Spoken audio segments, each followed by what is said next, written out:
Okay, so I should probably answer the question of why I'm not dead and why I'm at the gym. Because literally I posted that short because people said they wanted to follow my life. Well, it's a little longer story than just, hey, by the way, I'm not dead.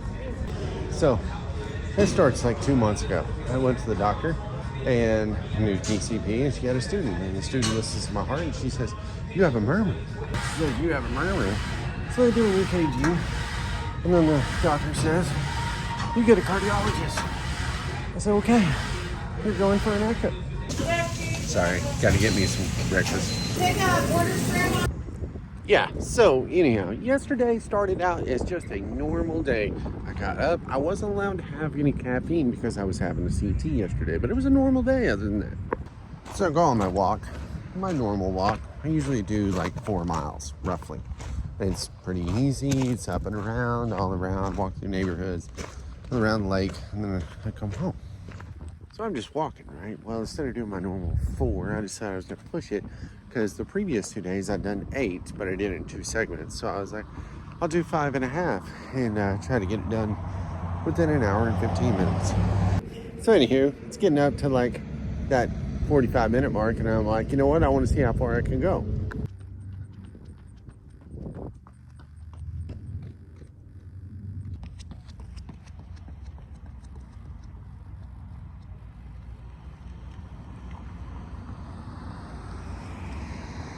So anyhow, at like mile 5, I decided to, walk the rest of the way home. And I managed to make it here. And I was just like super duper tired. And so I came in. I sat on the couch for a good long while. Hydrated. But I was still super tired. I'm just super worn out of breath. So I decided I'd take a nap. Try to get rid of my headache because it was getting way worse. So I slept for like, I don't know, probably an hour and a half. Yeah, about an hour and a half. Having the lights off didn't work either because it was just getting worse. My wife said it was probably a caffeine headache, but they told me I couldn't have any caffeine until I had my CT with contrast done because that raises the heart rate, right? See, I thought my headache was because of food because I hadn't had anything to eat really. So we came over to Smoothie King so I could get something, well, get me a small smoothie.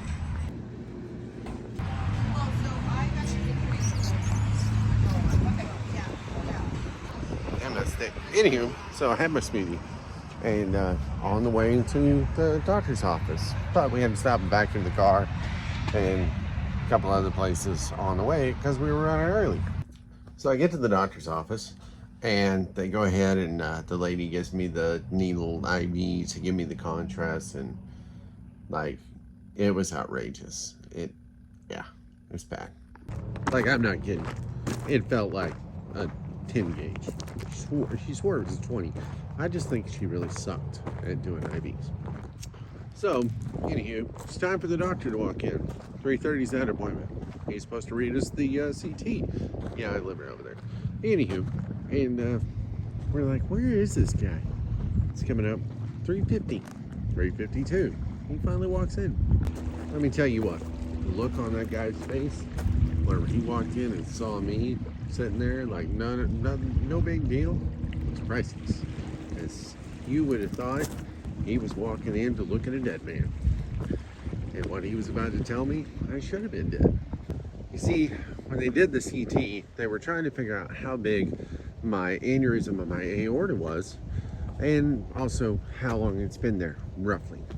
But they also found out that my aorta was dissected from my heart, which means that the tube wasn't on the pump no more in part of it, and it was just spewing out blood everywhere, which explained why my blood pressure was low, because it was only 105 when it's usually like 125.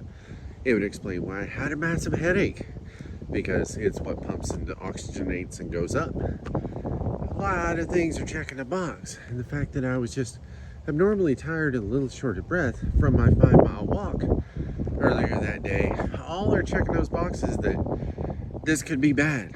So he says, listen, the only thing that isn't saying you're dying right now is the fact that you're sitting here like no big deal, just a little bit freaked out.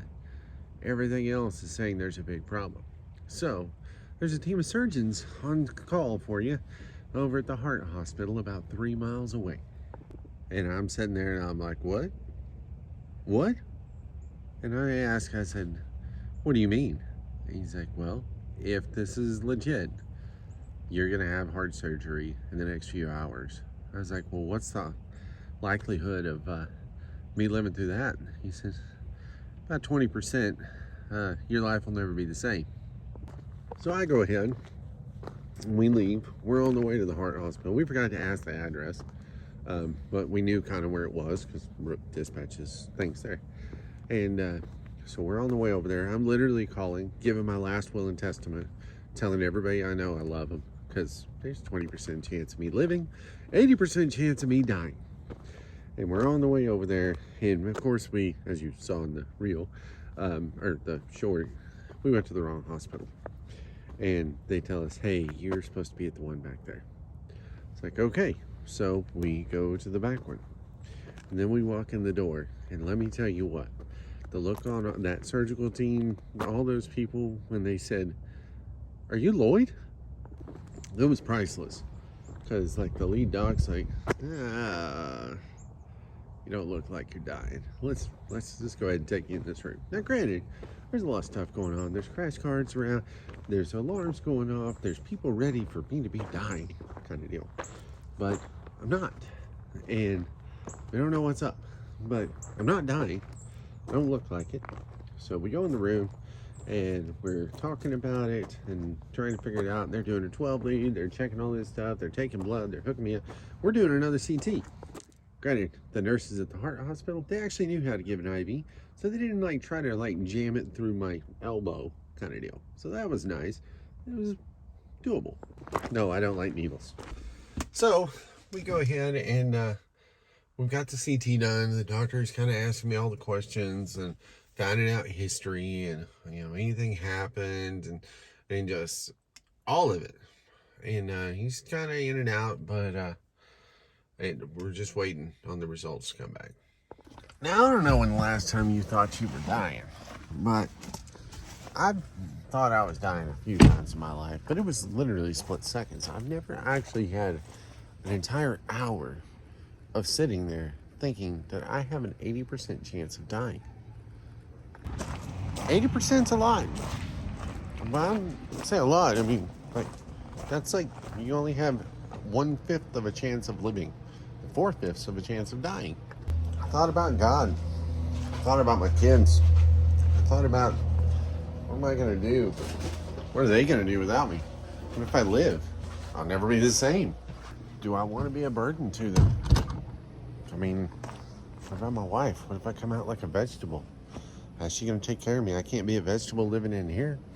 You got to get a house. You got to get rid of this. There's so many things going through my mind. I honestly don't know how it's going to work out. Yeah, just a lot of things that I was thinking about.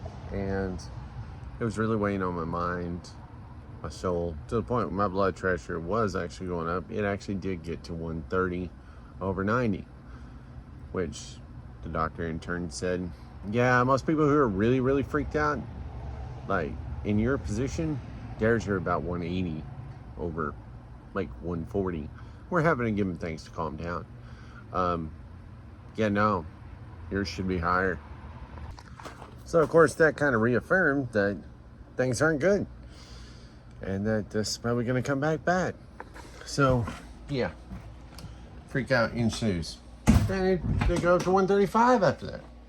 Still not too much higher. So after my chilling out and praying, doctor walks in, right? And he says, yeah, their MRI's messed up. And I'm like, what the hell? Mind you, I have literally called all the people I love in this world, and I have told them that I love them and goodbye. I have basically planned my funeral.